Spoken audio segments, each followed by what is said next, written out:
আসসালামু আলাইকুম কৃষি উদ্যোক্তা ভাই বোনেরা, যে যেখান থেকে দেখছেন সকলকে জানাই আন্তরিক শুভেচ্ছা অভিনন্দন। দেখতেই পাচ্ছেন আমি এটা ঘাসের জমিতে এসেছি দর্শক। সকাল সকাল চলে এসলাম আজকে ঘাসের জমিতে। একটা কাস্টমার উদ্দেশ্যে ঘাস কেটে আসা, সেই কাস্টমার সরাসরি আজকে ঘাস নিতে আমার বাড়ি পর্যন্ত আসতেছেন। এটা যাবে হচ্ছে বরিশাল জেলার মেহেন্দিগঞ্জ উপজেলায় যাবে।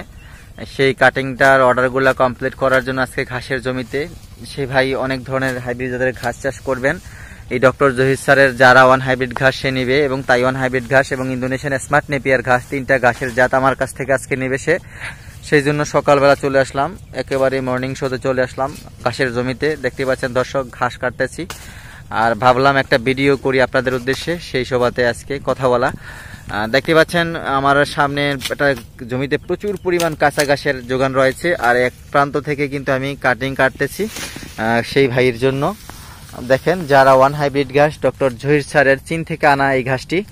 বাংলাদেশে যারাই ছোট বড় বৃহৎ খামারি তারা এই ঘাসগুলো চাষ করে তাদের কাঁচা ঘাসের যোগান শতভাগ নিশ্চিত করে খামার প্রতিষ্ঠা করে আজকে লক্ষ লক্ষ প্রায় কোটি টাকা পর্যন্ত ইনকাম করতেছেন। বৃহৎ বৃহৎ খামার প্রতিষ্ঠা করতে সক্ষম হয়েছেন। তাদের একমাত্রই সফলতার গল্প হাইব্রিড জাতের কাঁচা ঘাস তাদের একমাত্র অবলম্বন ছিল।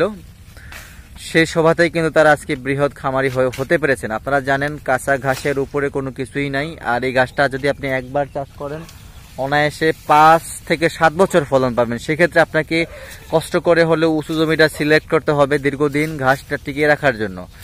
দর্শক, আমরা সবসময় বলে থাকি, আপনি যদি কাঁচা ঘাস করতে না পারেন, সক্ষম হন, কাঁচা ঘাস চাষ করতে ব্যর্থ হন, তাহলে আপনার গবাদি পশু পালন করার কোনো অধিকার নেই। কারণ আপনি গবাদি পশুকে আপনি পর্যাপ্ত পরিমাণ খাবার দিতে পারবেন না, তাদের কষ্ট হবে, সেক্ষেত্রে লাভবান হতে পারবেন না, আপনি অনীহা প্রকাশ করবেন।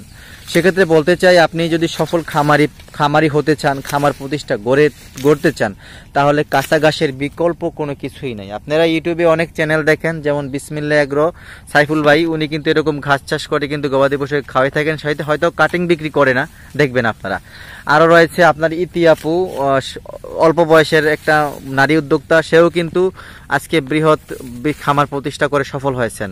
আপনারা ইউটিউবে দেখতে পারেন তাদের সেই তথ্যগুলা, সফলতার গল্পগুলা। তাদের প্রত্যেকেরই রয়েছিল এরকম হাইব্রিড জাতের কাঁচা ঘাস এবং সুন্দর স্বপ্ন। তারা কিন্তু এখন আজকে সফল খামারি হয়েছেন।